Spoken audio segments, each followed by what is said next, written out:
Ainda demanda o diálogo com o Ministério da Fazenda, com o ministro Fernando Haddad e com os próprios governadores dos estados. Hoje mesmo eu recebi a governadora Fátima Bezerra e o governador Paulo Dantas, do Rio Grande do Norte e Alagoas.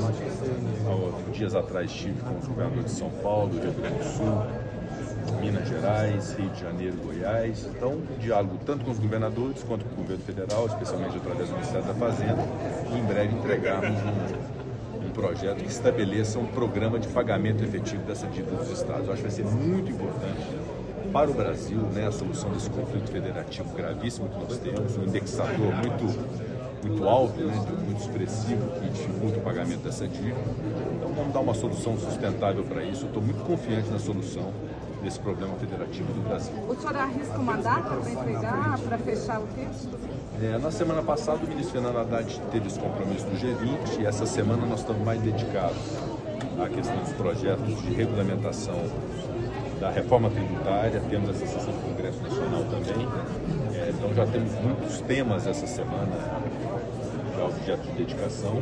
Eu acho que no início da semana que vem a gente já se dedica a isso. Eu espero que possamos ter, já no início do mês de maio, a apresentação desse projeto para começar a discutir no Senado, devidamente alinhado com o governo federal e com o ministro Fernando Haddad. Presidente, sobre diálogo com os governadores, já houve algum diálogo em relação à PEC do Coelho, qual vai ser o impacto para os governadores e para a saúde econômica dos estados? Esse tema da valorização por tempo de magistratura, esse foi um tema tratado no ano retrasado, em 2022, chegou a ser pautado no Senado. Naquele momento houve um apelo da transição de governo do presidente Lula para que se aguardasse a assunção do novo governo para poder dialogar em relação a isso. Passou todo o ano de 2023 e eu considero que essa proposta é uma proposta muito importante. Eu tenho vários elementos, argumentos, dados em relação à natureza dela. O fato de estar limitada ao orçamento dos próprios órgãos, o fato de se aplicar carreiras que têm especificidades muito consideráveis, vedações constitucionais muito graves. Ao longo do tempo nós fizemos reforma da Previdência, lei de abuso de autoridade, o projeto de lei do extrateto que acaba com os supersalários, já aprovado nas duas casas, faltando agora a apreciação do trabalho feito pela Câmara, agora no Senado Federal.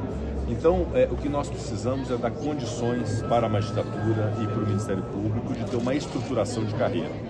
E a economia do projeto de lei do fim dos supersalários é uma economia superior ao que é o incremento de gasto dentro do orçamento para a estruturação dessas carreiras. Todos nós, quando fazemos um apelo ao Judiciário e ao Ministério Público, juntamente com as polícias, somos responsáveis, por exemplo, para combater criminalidade organizada, que é algo que tem assustado todos nós brasileiros. Quando nós fazemos essa exigência, é muito importante que tenha nessa ponta pessoas estimuladas, pessoas valorizadas, com independência. Eles têm vedações que nós todos não temos, que são vedações de exercer exclusivamente aquela atividade. Então, ela tem uma razão de ser. Houve um alargamento do rol de carreiras pelo relator, o senador Eduardo Gomes, e na Comissão de Constituição e Justiça. Esse alargamento que é objeto de discussão nesse momento, e nós vamos ter toda a responsabilidade de dialogar com o Poder Executivo, já que se estende o trabalho feito pela CCJ a carreiras que estão vinculadas ao Executivo, que o Executivo participe do debate, que haja dimensionamento do custo disso. Mas o cerne do que é a proposta de emenda à Constituição, ela tem uma razão de ser, que são esses elementos que eu estou aqui dizendo para vocês, e no final das contas será algo muito importante para garantir que essas carreiras não tenham pessoas que não sejam vocacionadas, que quem esteja nessas carreiras não queira sair, que quem esteja nos bancos de escola, de faculdade de direito queiram seguir essa carreira com independência, com imparcialidade, pessoas incorruptíveis. É isso que nós queremos como sociedade. Para isso nós precisamos ter essa valorização e essa estruturação de carreira. Não tem cabimento, ao final de uma carreira de um juiz, ele perceber uma remuneração menor do que na sua entrada, e essa é a realidade de hoje. E o orçamento é o orçamento do próprio Poder Judiciário. Eles têm já um orçamento definido e aí vão aplicar prioritariamente para essa estruturação. O nosso projeto de déficit fiscal zero, de equilíbrio das contas públicas, não é afetado com a priorização no âmbito de um orçamento já pré-definido de estruturação de carreiras, ao invés, por exemplo, de construção de prédios de fórum, por exemplo. Então, é algo muito sustentável, algo equilibrado, que vem sendo estudado ao longo de muitos anos e que nós propusemos.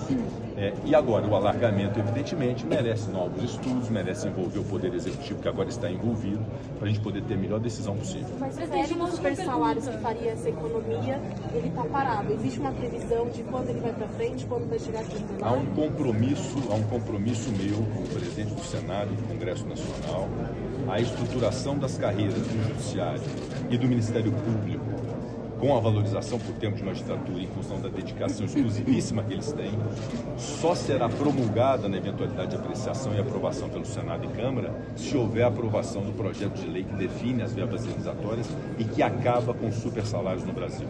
Essas notícias que vocês dão com muita propriedade, que são realidade, de contra-cheques de 400 mil, 300 mil, 500 mil reais para um só servidor, isso acaba com o projeto de lei que nós estamos na iminência de votar, e a promulgação da estruturação das carreiras através da emenda constitucional só se daria, na eventualidade de aprovação, com a aprovação desse projeto de lei. Seriam as duas coisas juntas, como uma proposta do Parlamento brasileiro, para que haja equilíbrio, não haja supersalários, haja valorização sustentável dessas carreiras que têm especificidades, que precisam ser tratadas em razão de suas especificidades, mas sem os exageros que hoje nós vivenciamos com penduricalhos, com auxílios que são criados nos tribunais e que são vedados por esse projeto de lei. Então as duas coisas, uma só acontecerá com a outra. Esse é um compromisso que eu fiz aos senadores, é um compromisso público que eu fiz em razão da responsabilidade que nós temos de poder ter um judiciário forte e valorizado, um Ministério Público forte e valorizado, sem excessos, sem supersalários,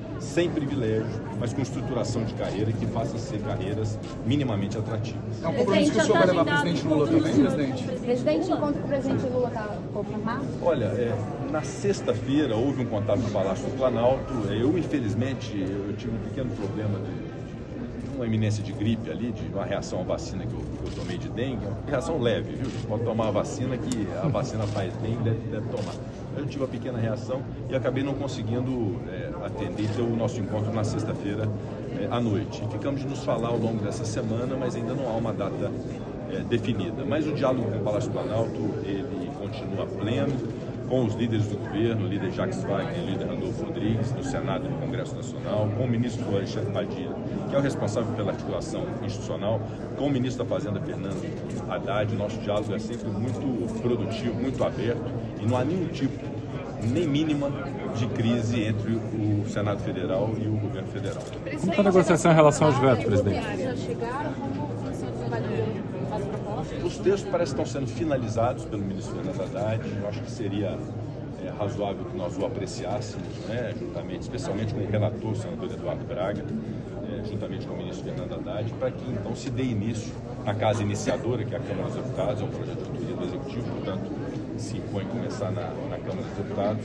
É muito importante que nós tenhamos realmente a união das duas casas, junto com o governo federal, e entregarmos esse ano ainda a regulamentação da reforma tributária. A sociedade anseia isso, talvez seja a pauta mais relevante que nós tenhamos para esse ano, é de entregar a reforma tributária para o país, e no final vai dar tudo certo. O senador Braga continuará sendo o relator agora nessa vinda da regulamentação?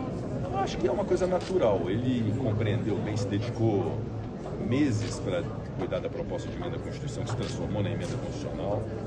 É um senador muito talentoso, muito inteligente, aprofundou nos temas. Eu acho importante que os projetos de lei que regulamentam a reforma tributária tenham o mesmo relator, para haver uma análise sistemática e complementar de tudo, o mesmo raciocínio por o mesmo relator. Isso eu acho. E eu acho que é natural que seja o senador Eduardo Braga, que já foi da emenda constitucional. Seria, na minha opinião, bom que ele também aceitasse a missão de ser relator desse projeto de regulamentação. Obrigado, presidente. Obrigada.